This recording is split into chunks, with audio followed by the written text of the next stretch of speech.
Hello and welcome to another episode of Spec Steppin, where we're stepping through the web API spec.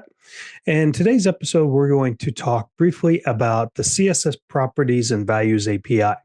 Now, before I dive into the JavaScript side of things, I want to back up and talk a little bit about the CSS properties, custom properties. So imagine, if you will, that you have a web application, a website, and you have a ton of CSS. It could be in multiple files. It could be in one huge file. Hopefully you're minifying and compacting for production. But in development, you could have a ton of stuff.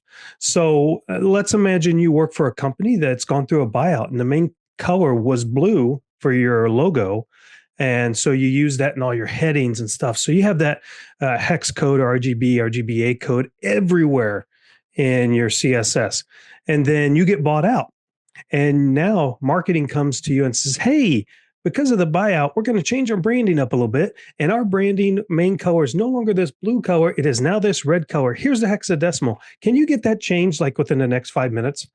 Well, if you have it spread all over thousands of lines of code, it makes it a little difficult. Now, of course, you could do the find and replace. All of us have done that. But if you're anything like me, that could lead to some issues if you don't do it right and prone to error.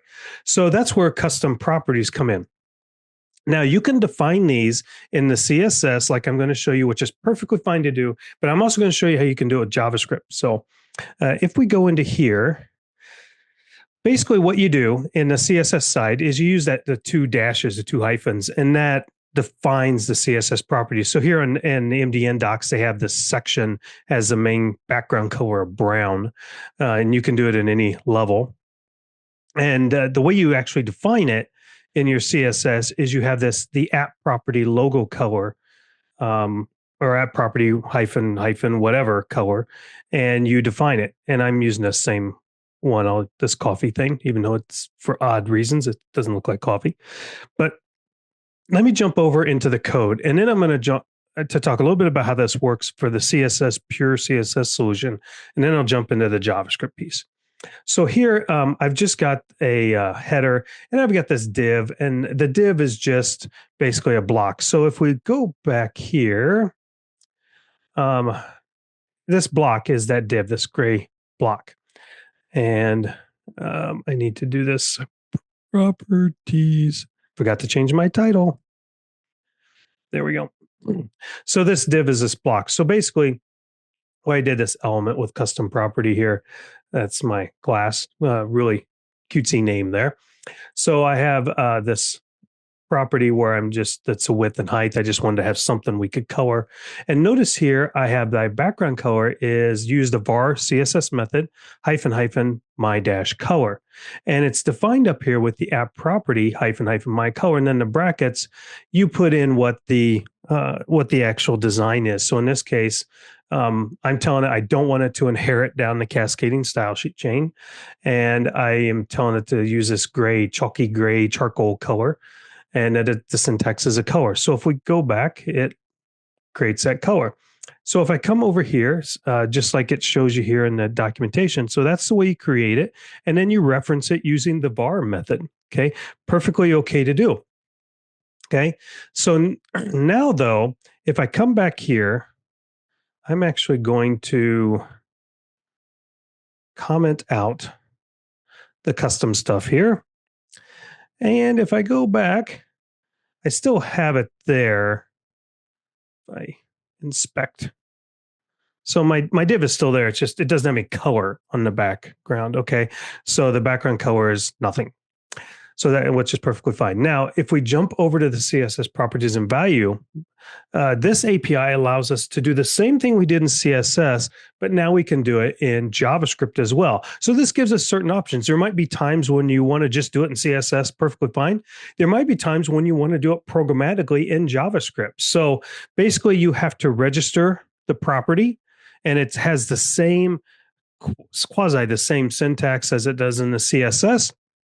And then, as you can see in their examples here, there's those two are very the same. And I'm going to show you that in mine, and then use it in the browser. So let me just go ahead and jump over the code and show you. So keep this in mind.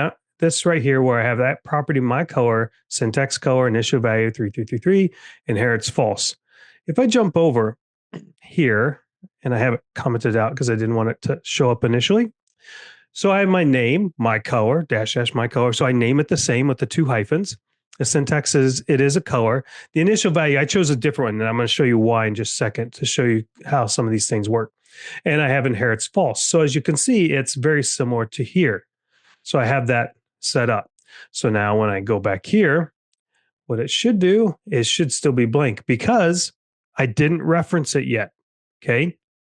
Now, if I come here and undo this and then go back, and there is my coffee color, which doesn't look like coffee color at all. So it does work. Now, you could probably programmatically, just like you can programmatically add any style, you could programmatically add the background style to it instead of doing it in the CSS.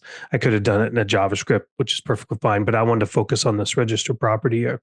So now I want to show you, though, something to keep in mind if you are mixing and matching, doing this in a CSS with JavaScript, to keep in mind, because otherwise things could drive you batty with trying to debug it, because it will, as you're working on it, you may think, why isn't this working the way I want? Okay, so let me uncover it.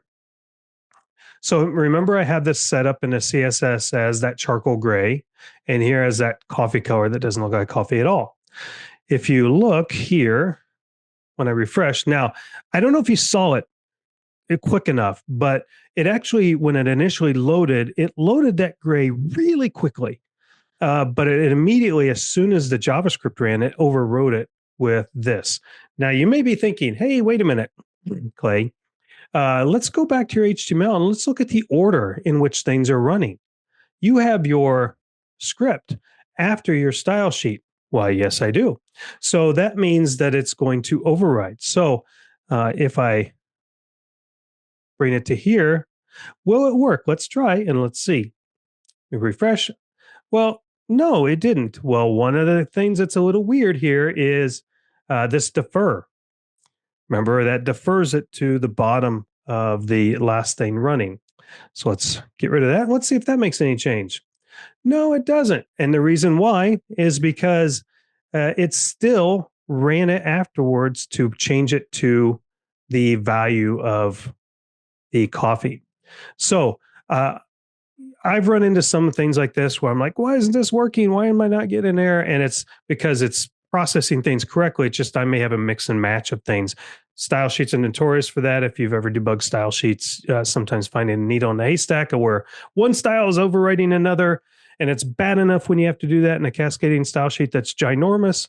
Now you've thrown in JavaScript to be able to do that as well. So just keep that in mind, that if you're registering properties in your JavaScript, which is handy to do programmatically, to make sure you're not screwing things up on yourself by also having those same properties defined in a CSS and overriding your own work.